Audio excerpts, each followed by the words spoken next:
오늘 우리에게 주시는 하나님의 말씀은 구약성경 다니엘 9장 1절로 3절, 16절로 19절 말씀입니다. 구약성경 다니엘서 9장 1절로 3절, 16절로 19절까지 말씀입니다.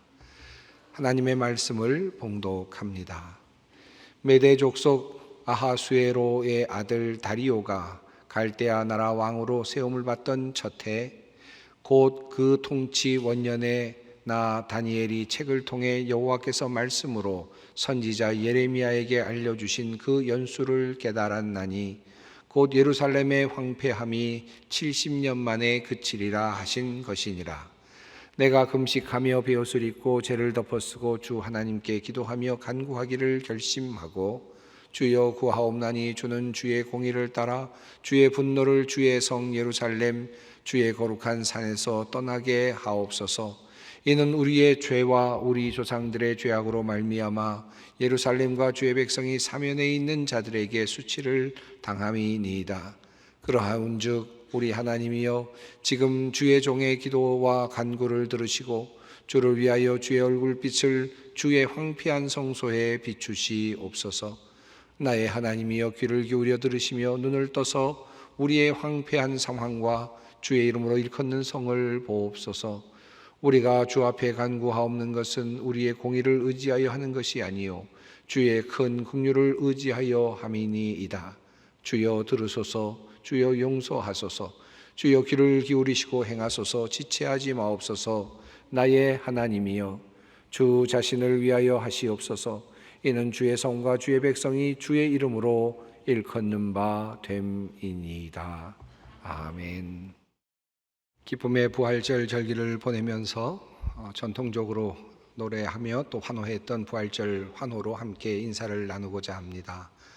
예수께서 부활하셨습니다. 부활하셨습니다. 예수 그리스도의 부활은 우리에게 소망입니다. 우리가 어떤 형편에 있든지 예수 그리스도의 부활은 우리에게 희망이고 또 소망입니다. 부활의 소망이 있을 때 우리는 두려워하지 않습니다. 어떤 상황에서도 실망하지 않습니다.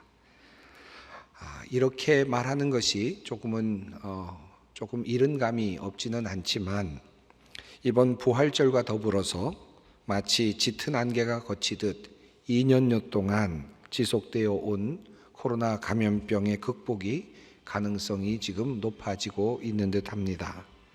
조금씩 감염병 확진자의 수가 줄어들고 있고 또 정부는 이제 모든 거리두기 제한을 풀었습니다. 그리고 코로나를 2급 감염병으로 그렇게 분류하였습니다. 이제 모든 국민이 일상으로 돌아가 개별적으로 코로나에 대처하며 생활하도록 하는 지침을 내렸습니다. 이제 우리도 예배당에서 거리두기를 하지 않고 마음껏 편하게 앉을 수 있게 되었습니다. 이런 지점에서 이제 코로나가 이제 극복되는구나 하는 바로 이 시점에서 조금 이른 감은 있지만 과거를 좀 돌아보고 한번 살펴보았으면 하는 마음이 있습니다. 코로나가 처음 세상에 나온 것은 중국 후베이성 우한시에서였습니다. 2019년 11월 17일에 첫 번째 보도가 있었다라고 전해집니다마는 우리들에게 알려진 것은 12월경이었습니다. 우한에서 신종 폐렴이 발생했다라고 하는 소식이었죠. 그저 잠시 발생하였다가 그리고 사라질 것 같았던 이 질병이 이 우한 폐렴이라고 하는 이름으로 시작되었는데 이것이 점차 세계적인 질병이 되면서 코로나19 또는 코비드19라고 하는 이름으로 알려져 왔습니다. 2020년 1월 두 번째 주일, 사실 우리나라에서는 1월 20일에 첫 번째 환자가 발생했기 때문에 아직 우리나라에는 코로나 환자가 발생하지 않았던 바로 그 주일입니다마는 그때 저는 포로에게 말씀하시다라는 제목으로 여러분께 말씀을 드린 일이 있습니다. 이런 내용의 말씀을 제가 성경 본문을 읽어드렸습니다. 너희는 집을 짓고 거기 살며 텃밭을 만들고 그 열매를 먹으라. 아내를 맞이하여 자녀를 낳으며 너희 아들이 아내를 맞이하며 너희 딸이 남편을 맞아 그들로 자녀를 낳게 하여 너희가 거기서 번성하고 줄어들지 아니하게 하라. 1월 둘째 주일 말씀으로는 적절해 보이지 않았던 말씀을 저는 하나님의 인도하심에 이끌려서 이 말씀의 본문을 잡고 여러분께 말씀을 드렸던 기억이 있습니다. 지금 돌아보니 정말 우리가 포로의 생활을 했구나라는 생각을 해보게 됩니다. 코로나 상황 속에서 우리는 사실 집을 짓기도 했고요, 또 텃밭을 가꾸기도 했고요, 또 그 열매를 또 얻어 먹기도 했습니다. 아내를 맞이하고 또는 자녀를 낳기도 했습니다. 지난 2년여 동안 우리들은 일상 속에서 코로나 아래 살면서 마치 포로로 잡혀간 사람들처럼 그렇게 살아왔다고 할 수 있겠습니다. 코로나 바이러스의 확산과 더불어서 일어난 이 전체적인 사건을 우리는 영적으로 바벨론 포로기로 그렇게 받아들였습니다. 적어도 우리 소망교회에서 성도들에게 저는 그렇게 말씀을 전하였고, 이후 코로나의 확산과 더불어서 많은 교회 강단에서 이와 같은 말씀이 선포되었습니다. 이러한 관점은 우리가 지금까지 한 번도 경험해 보지 못한 예배당 폐쇄라고 하는 상황 속에서 더욱더 분명하게 드러났습니다. 2020년 2월 23일 오후에 있었던 대통령의 코로나19 심각 단계 발표 이후에 우리 소망교회는 그날 즉시 예배당의 문을 닫기로 결정했습니다. 이후 대부분의 교회들이 예배당의 문을 닫고 온라인 예배를 드리기 시작했습니다. 그야말로 한 번도 경험해 보지 못했던 포로기에 들어가는 순간이었습니다. 많은 사람들이 눈물을 흘렸고요, 그리고 예배당 문 앞에 와서 그곳에 포스트잇을 붙이고 또 글을 써서 붙이면서 안타까운 마음을 전하기도 했습니다. 이렇게 예배당에 들어갈 수 없는 날이 있단 말인가라는 그런 마음으로, 안타까운 마음으로 예배당 앞을 거닐면서 그렇게 기도하는 분들도 많이 있었습니다. 영적인 포로기에 접어들면서 우리들 가운데서는 회개와 성찰의 목소리가 높아졌습니다. 무엇보다도 이러한 전염병의 창궐이 인간의 무분별한 자연훼손과 연결되어 있다라고 하는 사실에 깊은 반성과 그리고 회개가 있었습니다. 인간에게 주신 피조세계에 대한 다스림의 권한을 우리가 잘못 사용함으로써 피조세계가 우리들에게, 그리고 자연환경이 인간에게 돌려주고 있는 또 다른 모습의 형벌이라는 사실도 우리가 함께 나누며 반성과 회개를 하였습니다. 사실 이전에 무분별한 개발과 산업의 발전은 지구의 공기를 탁하게 하였고 우리나라의 하늘을 잿빛으로 바꾸어 놓은 지 오래되었습니다. 무엇을 위하여 일하는지도 모른 채로 열심히 달리고 움직이고만 있었던 사람들이 많이 있었습니다. 그런 상태에서 코로나 전염병의 발병은 공장을 멈추도록 하였고 우리를 각자의 집으로 돌려보내기도 했습니다. 우리가 살아왔던 길을 그리고 다시 돌아보도록 그렇게 만들기도 했습니다. 우리는 무엇을 위해서 살아왔는가? 과연 바쁘게 살아온 우리의 삶이 가치 있는 삶이었는가? 이것만큼은 포기할 수 없다라고 생각을 하면서 그렇게 살아봤던 그 상황 속에서 과연 그럼에도 불구하고 모든 것을 포기해야 한다면 가장 중요한 것은 무엇일까라고 하는 질문들을 끊임없이 던져야만 했습니다. 정말 어이없게 죽어가는 사람들을 보면서 인간의 나약함도 보았습니다. 죽음이 얼마나 우리와 가까이 있는지도 확인할 수 있었습니다. 마스크를 써야 하는 현실이 참으로 안타까웠습니다마는 마스크를 쓰면서 우리는 지금까지 우리가 너무나 많은 쓸데없는 말을 해왔다는 사실도 깨닫게 되었습니다. 입을 다물라고 말씀하시며 우리 입에 재갈을 물려주시는 하나님의 손길 같은 느낌도 또 들기도 했습니다. 예배당 문이 닫히면서 우리가 그토록 즐겨 찾던 예배당의 소중함도 알게 되었습니다. 동시에 예배란 과연 무엇인가? 그리고 나는 정말 진짜 예배자였는가? 온라인 선상에서도 나는 정말 예배자가 될 수 있는가? 라고 하는 질문을 던져가며 불안한 예배자의 모습으로 그렇게 살아내기도 했습니다. 또한 우리는 코로나의 발병과 더불어서 신천지를 비롯한 이단들의 모습도 한눈에 볼 수 있었습니다. 얼마나 이단들이 많은지도 알 수 있게 되었고, 진리를 잘못 알고 있는 이들이 겪고 있는 또 다른 모습의 포로기를 우리는 확인할 수 있었습니다. 과연 우리는 그러면서 교회는 진리를 가지고 있는가? 세상 사람들이 찾고 있는 그 진리를 바르게 증언하며 가르치고 있는가라고 하는 질문 앞에 교회가 서기도 했습니다. 느헤미야가 허물어진 도성을 보고 울었듯이 우리는 한국교회의 모습, 한국교회의 허물어진 모습을 보면서 함께 울기도 했습니다. 그래서 마치 예수님께서 성전에서 장사하는 사람들을 내쫓으신 것처럼 하나님께서 우리를 예배당에서 내어 쫓으신 것이 아닌가라고 하는 마음도 가졌습니다.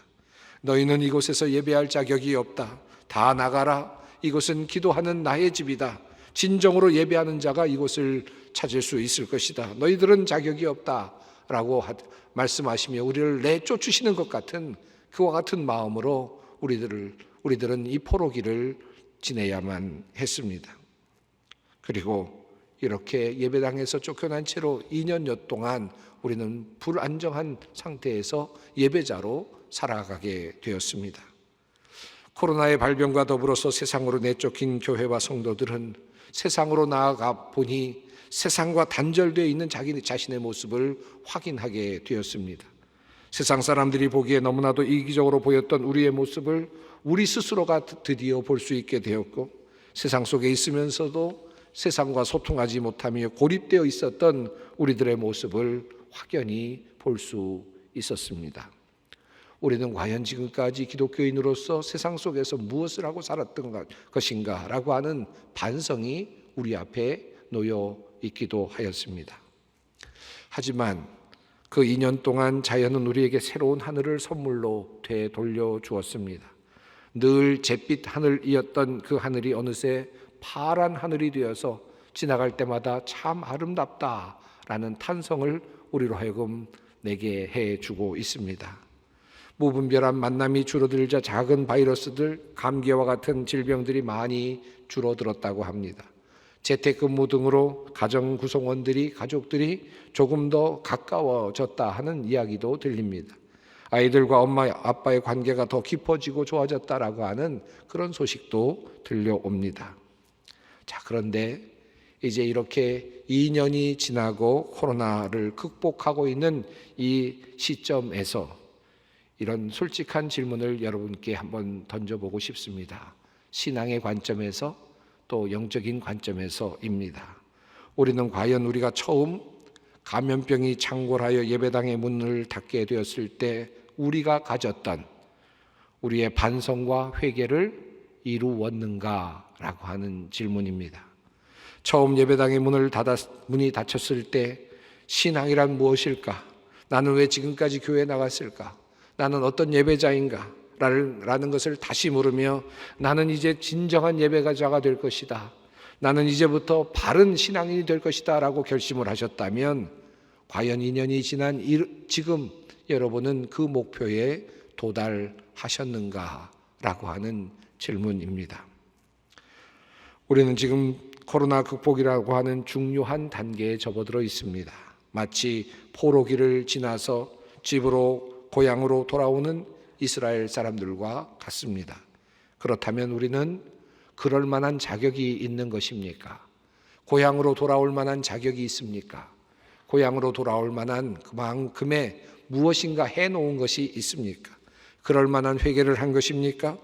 그럴 만큼 우리의 삶이 바뀌었습니까? 우리는 정말 달라졌습니까? 2년이라고 하는 이 깊은 정말 힘들었던 포로기를 지나고 우리가 정말 정금같이 나온 것입니까? 도대체 우리는 어떤 모습입니까? 글쎄요, 적응은 되었겠죠. 바뀌어진 포로 생활에 익숙해지긴 했죠. 처음에는 눈물 나던 현실이 이제는 덤덤함으로 바뀌었습니다. 온라인으로 예배를 드리는 것이 이제는 익숙해져 있습니다. 하나도 불편해 보이지 않는 현실입니다. 그런데 정말 우리에게 회개가 있었는가? 본질의 회복이 있었는가? 정말 달라졌는가? 정말 예배당으로 돌아오시는 분들이 달라진 모습으로, 정말 정금과 같은 모습으로 예배 자리로 오고 있는가? 무엇이 달라졌습니까? 여러분은 무엇이 바뀌었습니까? 여러분의 회개는 어떤 것들입니까? 오늘 본문 말씀으로 다니엘서 9장 말씀을 읽었습니다. 이 다니엘서 9장 말씀은 포로로 잡혀갔던 이스라엘 백성들이 돌아올 것을 주님 앞에 탄원하는 다니엘의 기도입니다. 이 말씀이 우리에게 주는 의미가 매우 큽니다. 특별히 코로나19를 이제 막 극복해 나가고 있는 우리들에게 주는 영적인 함의가 있습니다. 다니엘은 그가 이제 앞서 그의 본문 속에서 말씀 앞에서 이제 그가 하나님께 포로로 잡혀갔던 사람들을 위하여 기도하게 된 동기를 이렇게 표현하고 있습니다. 메대 족속 아하수에로의 아들 다리오가 갈대아 나라 왕으로 세움을 받던 첫 해 곧 그 통치 원년에 나 다니엘이 책을 통해 여호와께서 말씀으로 선지자 예레미야에게 알려주신 그 연수를 깨달았나니 곧 예루살렘의 황폐함이 70년 만에 그치리라 하신 것이니라. 내가 금식하며 베옷을 입고 죄를 덮어 쓰고 주 하나님께 기도하며 간구하기를 결심하고, 이렇게 시작이 되고 있습니다.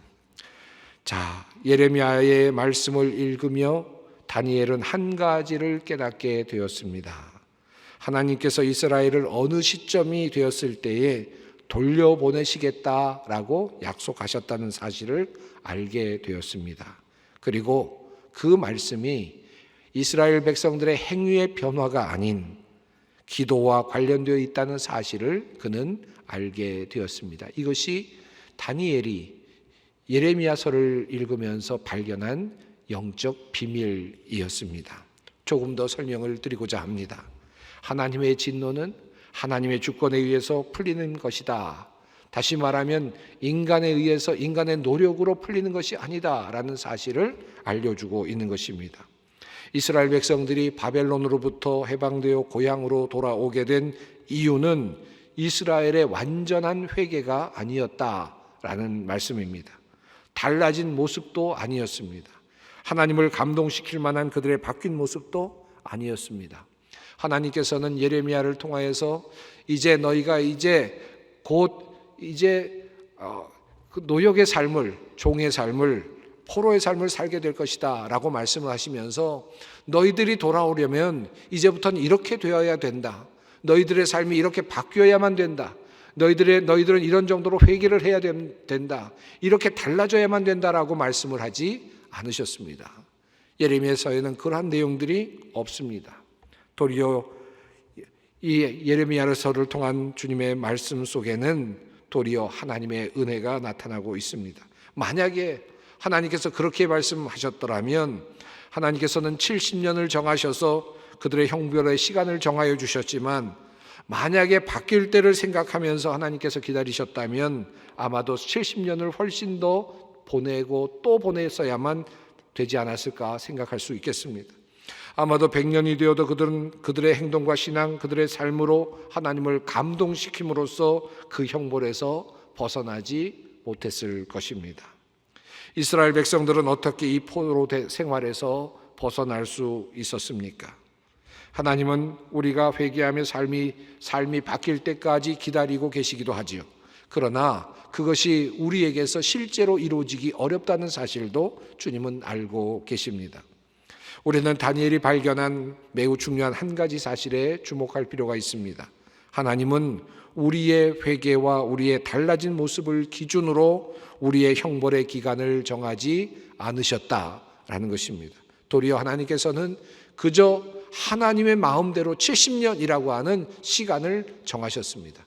굉장히 긴 것처럼 보이지만 사실은 인간이 도달할 수 없는 영역이기 때문에 70년은 그 자체가 이미 복음인 것입니다. 어쨌든 하나님께서는 그들을 다시 돌려보내시겠다라는 날짜를 정하셨기 때문입니다. 우리의 변화된 삶의 여부로 판단하신다면 우리는 아직 코로나 극복의 가능성을 아마 보지 못해야 할 것입니다. 우리가 하나님 앞에서 바른 예배자가 되고 또 바른 신앙인이 되며 자연을 잘 다스리는 책임 있는 지도자가 되는 것이 코로나 극복의 중요한 요건이 된다면, 조건이 된다면, 그것이 하나님께서 이 코로나를 없애주시는 중요한 조건이라면 아마도 우리는 어쩌면 70년, 80년, 아니 영원히 코로나를 극복하지 못할 수도 있을 것입니다. 다니엘의 기도는 그런 의미에서 큰 의미가 있습니다. 왜 그가 기도했는지 조금 후에 제가 다시 설명을 드리겠습니다만은 다니엘의 기도를 한번 살펴보십시다. 그는 먼저 포로로 잡혀오게 된 원인으로서 이스라엘의 죄악에 대해서 먼저 이렇게 기도합니다. 내 하나님 여호와께 기도하며 자복하여 이르기를 크시고 두려워할 주 하나님, 주를 사랑하고 주의 계명을 지키는 자를 위하여 언약을 지키시고 그에게 인자를 베푸시는 이시여, 우리는 이미 범죄하여 패역하며 행악하며 반역하여 주의 법도와 규례를 떠나 싸우며 우리가 또 주의 종 선지자들이 주의 이름으로 우리의 왕들과 우리의 고관과 조상들과 온 국민에게 말씀한 것을 듣지 아니하였나이다. 이스라엘 백성들이 포로로 잡혀가게 된 주된 원인을 하나님의 말씀을 청종하지 않았던 이스라엘의 배반, 이스라엘의 불순종으로 그렇게 꼽고 있습니다. 이러한 이스라엘의 죄악으로 말미암아 예루살렘의 거민들과 이스라엘이 다 주께서 쫓아내신 각국에서 수치를 당하게 되었다라고 그렇게 고백하고 있습니다. 그는 끊임없이 이어지는 이스라엘의 그 죄악에 대하여 계속해서 이렇게 기도합니다. 온 이스라엘이 주의 율법을 범하고 치우쳐 가서 주의 목소리를 듣지 아니함으로 이 저주가 우리에게 내렸으되 곧 하나님의 종 모세의 율법에 기록된 맹세대로 되었사오니 이는 우리가 주께 범죄하였음이니이다. 하나님께 드린 그 범죄 때문에, 하나님 앞에서 저지른 그 죄악 때문에 이스라엘 백성들이 바로 이 포로의 길에 들어서게 되었다라고 하는 거듭된 하나님을 향한 기도입니다. 이렇게 바벨론 포로로 잡혀오게 된 원인을 분석하는 다니엘은 이어서 절망적인 상황을 이렇게 또 기도합니다. 모세의 율법에 기록된 대로 이 모든 재앙이 우리에게 내려싸우나 우리는 우리의 죄악을 떠나고 주의 진리를 깨달아 우리 하나님 여호와의 얼굴을 기쁘게 하지 아니하였나이다. 하나님께서 죄의 형벌로 이스라엘 백성들을 포로의 자리에까지 이끌어 가시고 그리고 형벌의 자리에까지 두셨지만, 그러나 이스라엘 백성들은 그럼에도 불구하고 죄악을 떠나지 않았고 그리고 진리를 깨달아 하나님의 얼굴에 기쁨을 드리지 않았다라고 그렇게 말하고 있습니다.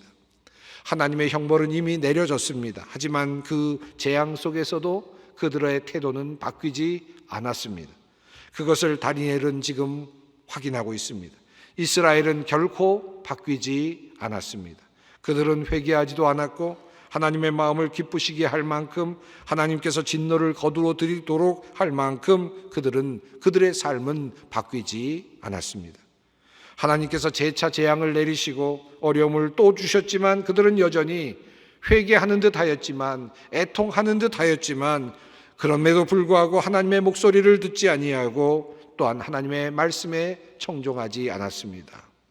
이러한 상황을 끊임없이 반복하는 이스라엘 백성들을 위하여 다니엘은 이렇게 마침내 주님께 기도합니다. 나의 하나님이여, 귀를 기울여 들으시며 눈을 떠서 우리의 황폐한 상황과 주의 이름으로 일컫는 성을 보옵소서. 우리가 주 앞에 간구하옵는 것은 우리의 공의를 의지하여 하는 것이 아니요 주의 큰 긍휼을 의지하여 함이니이다. 주여 들으소서. 주여 용서하소서. 주여 귀를 기울이시고 행하소서. 지체하지 마옵소서. 이스라엘 백성이 포로에서 고향으로 귀환하게 된 사건은 전적으로 하나님의 은혜요 하나님의 긍휼하심 때문이다 라고 하는 그런 고백입니다. 다니엘은 그 하나님의 마음에 의지해서 이스라엘 백성들을 포로에서 해방시켜 주실 것을 탄원하고 있습니다. 하나님의 공의로만 말한다면 이스라엘은 재앙에서 결코 벗어날 수 없습니다. 이 재앙의 터널에서 나올 수 없습니다. 오직 하나님의 긍휼을 통해서만 이스라엘은 이 하나님의 재앙에서, 이 터널에서, 포로에서 해방될 수 있습니다. 그리고 그 하나님의 긍휼은 우리의 기도를 통해서 시작되고 완성됩니다. 기도가 중요합니다. 여러분, 우리의 삶도 마찬가지입니다. 우리 삶에서 우리는 개인적으로 하나님의 진노를 경험할 때가 있습니다. 그리고 재앙을 내리시듯이 심판하시는, 우리를 대하시는 하나님을 경험할 때가 종종 있습니다. 우리를 포로로 잡으시고 그리고 그렇게 힘들게 하시는 모습으로 다가오시는 하나님을 경험할 때가 있죠. 아, 하나님께서 나에게 벌을 내리시는구나, 나의 잘못을 지금 지적하고 계시고 그리고 경책하시는구나 라는 느낌이 들며 나의 삶을 다시 돌이켜야 되겠다라고 생각할 그럴 때들이 종종 있습니다. 우리는 그럴 때마다 회개해야 되겠다, 주님 앞에 돌아가야 되겠다라고 그렇게 생각하죠. 또 회개의 기도를 드리기도 하고 눈물로 기도를 드리기도 합니다. 하나님께서 원하시는 일이죠. 그러나 우리들의 삶이 바뀌지를 않습니다. 좀처럼 바뀌지를 않습니다. 바뀌었으면 참 좋겠는데 바른 모습으로 돌아가질 않습니다. 그저 애통하고 또다시 주님 앞에 나와 기도하는 것 같지만, 그러나 잠시일 뿐이고 인간의 현실은 그저 변함이 없습니다. 하나님께서 그들을 향하여 기다리시는 것이 도대체 무엇일까요? 포로로 잡혀가는 듯 그들에게 지금 기다리고 계시는 것이 무엇입니까? 하나님께서는 바로 그러한 포로의 기로 들어가 있는 바로 그런 우리들이, 또 이스라엘 백성들이 하나님을 향하여 손을 뻗치고 하나님께 간절히 기도하기를 바라고 계십니다. 그저 한번 그저 스쳐가는 기도가 아니라 주님을 향하여 마음을 열고 주님께 탄원하는 그와 같은 기도를 드리기를 원하십니다. 원래 읽었던 그 말씀이며 동시에 제가 2020년 1월 둘째 주에 읽었던 말씀이며, 그리고 또 다니엘이 이 말씀을 읽고 깨달음을 얻었던 바로 그 예레미야서의 말씀으로 다시 돌아가 봅니다. 여호와께서 이와 같이 말씀하시니라. 바벨론에서 70년이 차면 내가 너희를 돌보고 나의 선한 말을 너희에게 성취하여 너희를 이곳으로 돌아오게 하리라. 여호와의 말씀이니라. 너희를 향한 나의 생각을 내가 아나니 평안이요 재앙이 아니니라. 너희에게 미래와 희망을 주는 것이니라. 너희가 내게 부르짖으며 내게 와서 기도하면 내가 너희들의 기도를 들을 것이요 너희가 온 마음으로 나를 구하면 나를 찾을 것이요 나를 만나리라. 예레미야를 통해 하나님께서는 이미 분명하게 말씀하여 주셨습니다. 너희가 이제 포로의 시간으로 들어가게 될 것이다. 그런데 내가 한 가지 너희에게 좋은 소식을 전해주마. 70년이 지나면 너희들은 돌아올 것이다. 여러분, 인생을 살아가면서 70년이 지나려면 얼마나 긴 시간입니까? 내 시기에는 돌아올 수 없겠구나 라는 생각이 들겠죠. 그러나 그럼에도 불구하고 그것은 희망입니다. 하나님께서는 그들에게 돌아올 날짜를 정해주셨습니다. 그리고 말씀하십니다. 내가 너에게 주고자 하는 것은 평안이다. 징계가 아니다. 너에게 미래와 희망을 주는 것이다. 어떻게 하면 이것이 미래의 희망이 될 수 있습니까? 포로로 잡혀가는 사람들, 포로로 잡혀가서 고생 속으로 들어가는 사람들에게 이것이 어떻게 미래가 되고 희망이 됩니까? 그런데 주님께서는 한 가지를 말씀하십니다. 너희가 내게 부르짖으며 내게 와서 기도하면 내가 너희의 기도를 들을 것이요 너희가 온 마음으로 나를 구하면 나를 찾을 것이니라. 기도의 길을 열어주신 것입니다. 포로의 길로 들어가고 있는 사람들에게 너희가 기도할 수 있다라고 말합니다. 최대 70년까지 기다렸다가 내가 너희들을 다시 돌아오게 할 것이야. 그러나 너희가 기도하면 그날은 단축될 것이다. 메시지가 담겨 있는 것이죠. 학자들은 이스라엘 백성들이 70년 동안 그렇게 오랫동안 포로의 길에 서 있지 않았다고 그렇게 이해합니다. 훨씬 더 짧은 시간 동안 그들은 포로기에서 다시 하나님의 백성으로 자신의 고향으로 돌아올 수 있었습니다. 바로 다니엘의 이와 같은 기도 때문이었을 것입니다.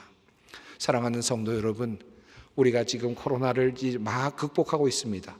세상 사람들은 이렇게 이야기하겠죠. 코로나 극복의 원인, 백신의 개발, 치료제의 개발, 그리고 이제 병원균의 약화된 그런 것 같은 상황, 어쩌면 그렇게 쉽게 이야기할지 모르겠습니다. 그러나 우리 영적으로 믿고 신앙적으로 받아들이는 사람은 이 일이 하나님으로부터 왔다는 사실을 알고 있습니다.